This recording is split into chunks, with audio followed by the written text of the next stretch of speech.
So ತಮಿಳುನಾಡಿಗೆ ಯಾವುದೇ ಕಾರಣಕ್ಕೂ ನೀರು ಹರಿಸಬೇಡಿ ಅಂತ ಮಂಡ್ಯದಲ್ಲಿ ಶಾಸಕ ಗಣಿಗ ರವಿಕುಮಾರ್ ಅವರ ಹೇಳಿಕೆ. ಮಂಡ್ಯ ಶಾಸಕರು CWRC ಯಾವ ಆಧಾರದಲ್ಲಿ ನೀರು ಬಿಡೋದಕ್ಕೆ ಹೇಳಿದೆಯೋ ಗೊತ್ತಿಲ್ಲ ನಮಗೆ. ಯಾವುದೇ ಕಾರಣಕ್ಕೂ ನೀರು ಬಿಡಬೇಡಿ, ನಮ್ಮ ಜನರಿಗೆ ಇಲ್ಲಿ ನೀರು ಸಿಗದ ಪರಿಸ್ಥಿತಿ ಇದೆ. ರಾಜ್ಯ ಸರ್ಕಾರ CWRC ಆದೇಶವನ್ನು ಪಾಲಿಸಬಾರದು. ನಮ್ಮ ರಾಜ್ಯದ ರೈತರು ಮತ್ತು ಜನರಿಗೆ ನೀರು ಬೇಕಾಗಿದೆ, ಕುಡಿಯೋಕ್ಕೆ ನೀರಿಲ್ಲ ಅಂಥದ್ರಲ್ಲಿ ಹೆಂಗೆ ಅಂತ ಅವರು ಪ್ರಶ್ನೆ ಮಾಡಿದ್ದಾರೆ. ನಮ್ಮ ಹತ್ರನೇ ನೀರಿಲ್ಲ, ಯಾವ ಆ್ಯಂಗಲಲ್ಲಿ CRWC ಅವರು ಕೊಟ್ಟವರೋ ಗೊತ್ತಿಲ್ಲ.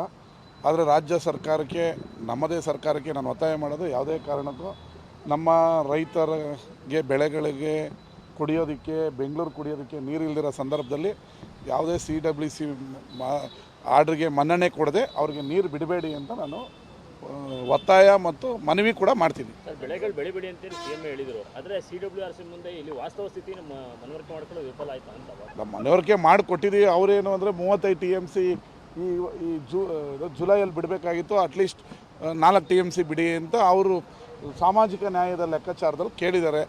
ಈಗ ನಾವು ಅವ್ರು ಕೇಳಿರೋ ತಪ್ಪು, ನಮ್ಮವರು ವೀಕ್ ಅಂತ ನಾವು ಹೇಳೋದಕ್ಕಾಗಲ್ಲ. ಆದರೆ ಅವರು ಏನೇ ಆರ್ಡ್ರ್ ಮಾಡಿರಲಿ ಬಿಡಬಾರ್ದು ನೀರನ್ನ. ಅವ್ರಿಗೆ ನಮಗೆ ತೊಂದರೆ ಆಗ್ತದೆ, ರೈತರಿಗೆ ತೊಂದರೆ ಆಗ್ತದೆ. ಅದರಲ್ಲೂ ಹೆಚ್ಚಾಗಿ ಇನ್ನು ನಾಳೆ ಮಳೆ ಬರುತ್ತಾ ಬರಲ್ವ ನಮ್ಗೆ ಗೊತ್ತಿಲ್ಲ. ಮಳೆ ಬಂದರೆ ವೆಲ್ ಆ್ಯಂಡ್ ಗುಡ್, ಎರಡೂ ರಾಜ್ಯಕ್ಕೂ ನೀರು ಆಗುತ್ತೆ.